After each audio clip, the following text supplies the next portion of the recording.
Anyway, welcome back, folks. Great to have you. We are again at 800-282-2882. Now, let's move on to something else. Many, many other things happening out there. And, of course, it was the weekend, and that means that your host figured prominently in various appearances where I didn't show up in the drive-by media. First, CNN's New Day this morning, Chris Fredo Cuomo, speaking with the associate editor at Real Clear Politics, A.B. Stoddard. This is about the DACA deal.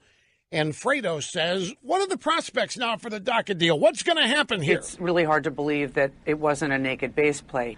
I think it buys him some time, and he thinks he can play this sort of immigration hawk thing, keep the base happy, respond to the criticism from Rush Limbaugh and on, and get back in his corner. I think there's absolutely a chance he comes back into the middle again. You never know what side he's on. They're going to do an extension this week and punt this whole thing for another 2 weeks. And it allowed him some time with this court ruling to let these people be safe from deportation while he roars like the, wall builder he once was on the campaign.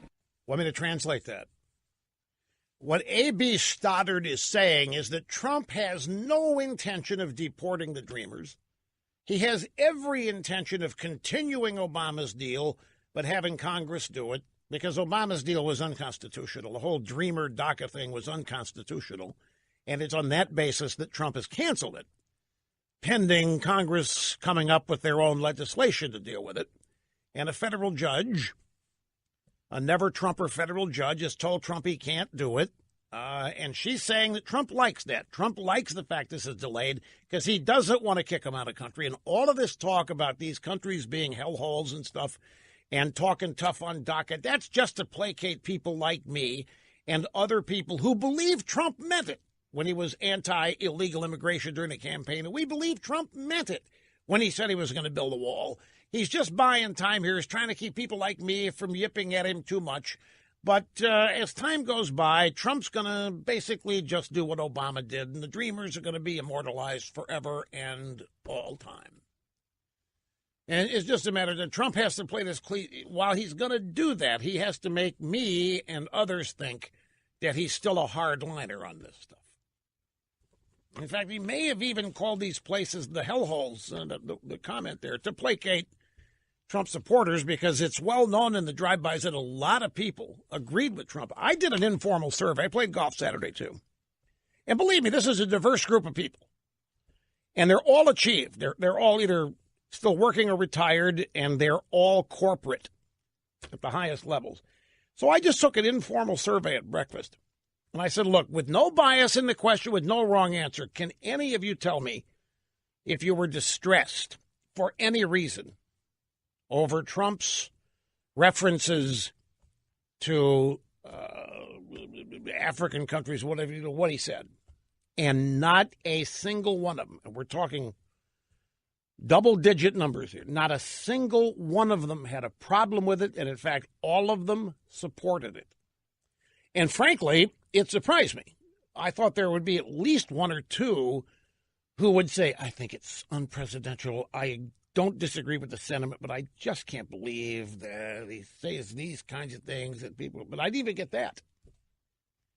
I got unilateral, and it's not because they're afraid of me. They're not afraid I'm going to go here and expose them on the radio. They know I don't do that. So I didn't get one. Now, this is anecdotal. I'm not saying it's scientific or representative of anything. I'm just saying I could not find anybody that was, and you look, Anderson Cooper was near tears. And Brian Stelter could barely contain himself. And the CNN people were stuttering, and they were preening as moral superiorists like it was the absolute almost worst thing they'd ever heard. And it just offends me. These people talk this way every day to themselves, talking about us. They think Mississippi is a hellhole. They think Alabama's a hellhole. They think flyover country is for bitter clinger redneck reprobates. They talk this way all the time. I don't think Anderson Cooper almost crying was genuine. I don't even think these people are news anchors. I think they are actors. I actually now believe that not only is the daily so-called news a soap opera, but the journalists reporting it on television are actors. And the White House press corps, the reason they want the cameras in there, they are actors. Anderson Cooper had learned how to fake the near tears. I just can't believe that somebody is so naive to believe that people don't talk that way, especially when they idolize people like LBJ.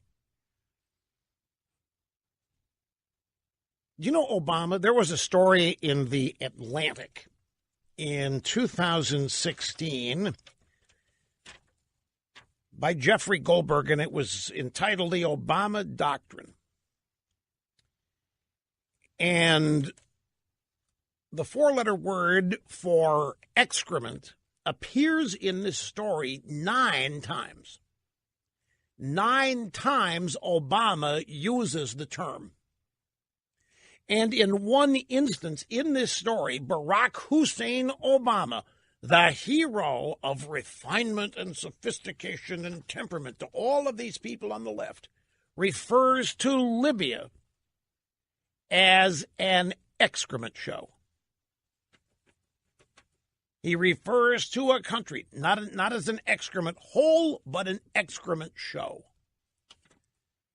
9 times you find that word in this Atlantic story, and I don't remember anybody being upset about the way the president was speaking. It's so demeaning. We don't want presidents talking this way. 9 times. I searched the word, keyword search the word. 5 of them, I think, were in one paragraph. So basically, Trump doesn't mean any of this. He's just trying to keep me and other critics at bay while he actually prepares to not build a wall and to authorize the continuance of essentially the Obama policy on the Dreamers. Let's go to Saturday NPR. Another example, the people that listen to NPR have never heard of Fusion GPS. I don't think they've heard of they probably have heard of the golden showers. They barely heard that Trump ordered prostitutes to urinate on a bed that Obama and Michelle slept on. But they've never heard of Fusion GPS. The people that listen to NPR do not know 5% of what you and I know about the contrived nature of this investigation, and that Hillary Clinton bought and paid for opposition research that was then used and mistaken as legitimate intelligence. The people that listen to NPR do not know 90% what you know because it's never reported to them. And that's sort of the subject of this bite. This is Weekend Edition at NPR, the reporter doing a story on how I and conservative media covered Trump's excrement hole country's remark. This controversial idea that immigrants from Africa and some other parts of the world are undesirable, and the president was right to say so out loud, echoed widely across conservative-leaning outlets popular with Trump's base, on websites like the Daily Caller and Breitbart, and also on Rush Limbaugh's radio show. Forget the words used. The question was, why do you people on the Democrat side want to continue to bring people to this country that are not going to benefit this country? Why, instead, do you not want to bring the best and brightest of the world to this country? It's important to remember that it didn't used to be this way. There was a time when Americans mostly saw the same political events portrayed in the same way. So this week, millions of Americans heard trusted media figures, journalists, writers, news anchors,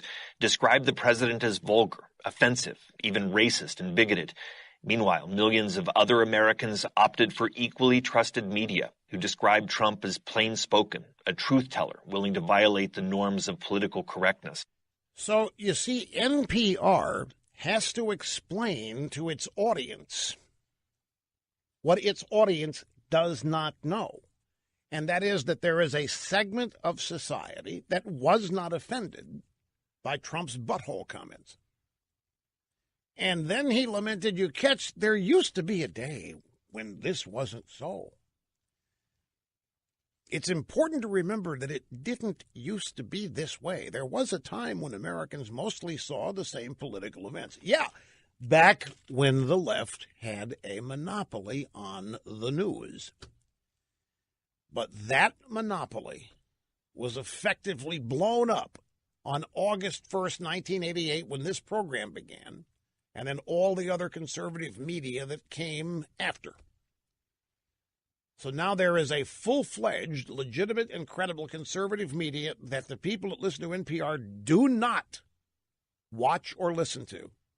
And therefore, they don't know. That's why NPR's got to tell them. But we do know what they are seeing. We are curious. We want to know all sides. They are not. There is no legitimate point of view other than their own. I find it comical. And they constantly use me to explain to their audience what real America thinks. It's an honor. Truly indeed. In all four corners of the world, I am now a household name, including at NPR. Now, here's an example of what NPR was talking about. We now go to Fox and Friends Weekend. The co-host Pete Hegseth played a clip of your host, that would be me, discussing media coverage of Trump's excrement whole country's remark. Rush Limbaugh does such a nice job distilling this down. He said maybe it's not that the president is racist. Maybe it's that the president is asking all the questions that Democrats don't want asked about our immigration system. Maybe it hasn't been based on anything in the past, and it should be. Take a listen to Rush Limbaugh. He blew the whole thing up with one question. Forget the words used. The question was, why do you people on the Democrat side want to continue to bring people to this country that are not going to benefit this country? Why instead do you not want to bring the best and brightest? These people in the media are a bunch of the biggest phony balonies on this planet, acting like they don't talk this way. They think this way about flyover country, as though anybody who does think or talk that way is somehow subhuman. The bottom line here is that the President of the United States was presented with an absolute rotten deal. And by the way, it was a deal he didn't see coming. I mean, you got Durbin and Lindsey Graham, and they basically proposed something that's nowhere near what Trump wants, and Trump is exasperated. Why do you want to continue to bring burdens to the country? You know, it opens up the debate on whether or not we ought to have a merit-based system, and we should, and we don't. We are bringing in permanent underclass Democrat voters. That's what they want. And Trump's exacerbated by it. The Fox News panel then discussed what I had said. It's Pete Hegseth and Rachel Campos Duffy. Precisely the conversation the left does not want to have. Who exactly are we importing into our country, and how are they doing once they get here? I love what Rush Limbaugh pointed out there. Go back to what he said about how the left speaks about conservatives in much the same way. Remember, it was Peter Strzok, the FBI agent who had the email exchange with his lover, who said, I can smell Trump supporters in Walmart. That's the disdain they have. Bingo. Exactly. I can smell the Trump supporters in Walmart. Just like Dingy Harry said, you can smell the tourists in our visitor center here. They don't use deodorant. It's too hot in the summertime and you can smell them. It really is it's a sore spot. These people act like they are the pristine examples of decorum and propriety. Like it's just so beyond the pale that anyone would ever use that word as the president in the Oval Office, and yet you can boing interns all day and all night and have it said to be nobody's business, and LBJ can say, but it's just phony. The outrage is phony because they have become actors.